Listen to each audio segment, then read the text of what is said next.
Alright guys, today's project is we got a new build with some drainage problems.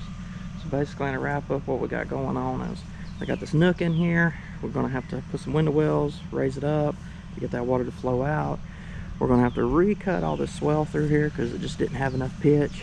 We're going to wrap this thing all the way around to the street. Originally when the builder left, they left a hard edge on the concrete, so we're going to fill all that in and get that stabilized.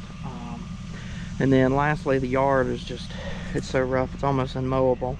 I know it sounds crazy, but the guy mows it with a walk behind and a Velke, and I mean, it's like a Royal Rumble out here, as rough as this place is. So we're gonna clean up a lot of this with the Harley rake. So as we go along, I'll get some videos. Thanks for watching.